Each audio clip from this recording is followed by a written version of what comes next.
On va maintenant voir comment mettre une image à l'intérieur du slider que voici. Alors, c'est un slider, il mesure combien déjà? Je me souviens plus très bien. C'est quoi? 200...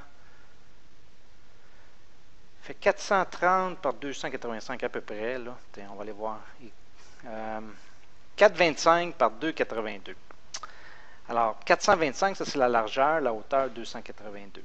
Alors, étant donné que j'assume que vous n'allez pas acheter Photoshop, qui est un logiciel qui coûte assez cher, vous pouvez utiliser Pixlr. Alors, si vous allez sur pixlr.com, ici, vous cliquez sur l'éditeur, et puis vous allez avoir droit à quelque chose qui est presque aussi performant que Photoshop.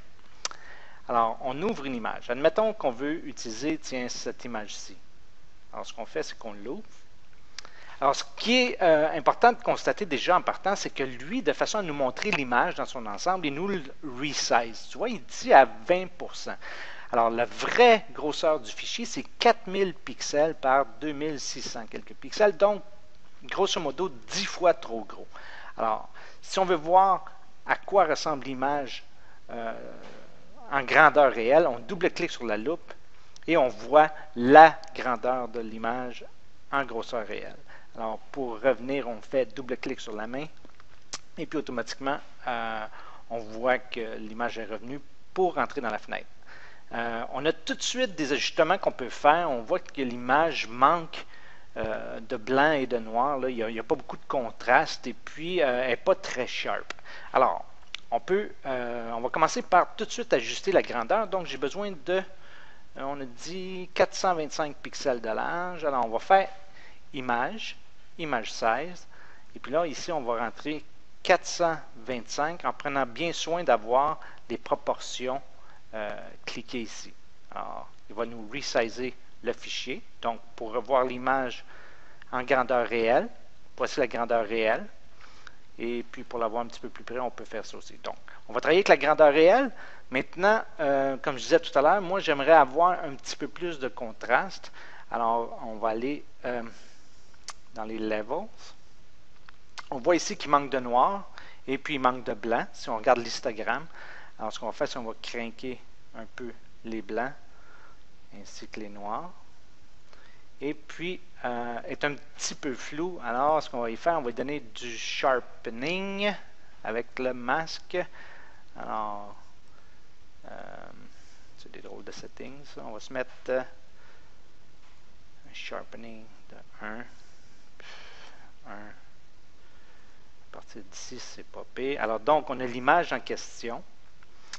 Maintenant, si on est content de l'image, on peut la modifier, on peut faire ce qu'on veut, mais une fois qu'on est content, une image, on la sauvegarde. Alors, on va faire enregistrer, qui doit être... bon, j'utilise pas ça souvent. Save. Ah, et voilà. Et puis, la qualité, on peut prendre facilement 80%, c'est un petit peu gros. On pourrait prendre peut-être... JPEG, c'est très bon pour les photos, surtout quand il y a du monde. Peut-être 60%. Qualité à 60%. Et idéalement, il faudrait lui donner un nom significatif. Pas le laisser avec son nom d'origine comme ça. Moi, j'ai aucune idée comment ça s'appelle, cette partie-là. Là, je vais l'appeler, je sais pas, là... on va le laisser comme ça pour l'instant, mais idéalement, c'est de donner un nom que c'est facile à retrouver. Alors, donc, à partir d'ici, on l'exporte. On va l'exporter, on ne le cherchera pas, on va l'exporter directement sur le desktop. Alors, à partir d'ici, le fichier se trouve juste là. Parfait. Alors, si je retourne dans ma bibliothèque, dans les médias, le cycle, c'est le slideshow. À partir d'ici, je peux uploader une image. Alors, je vais uploader l'image en question. Ça s'appelait DC, celle-ci. Je fais Upload. Et puis, comme tu peux voir, l'image est arrivée.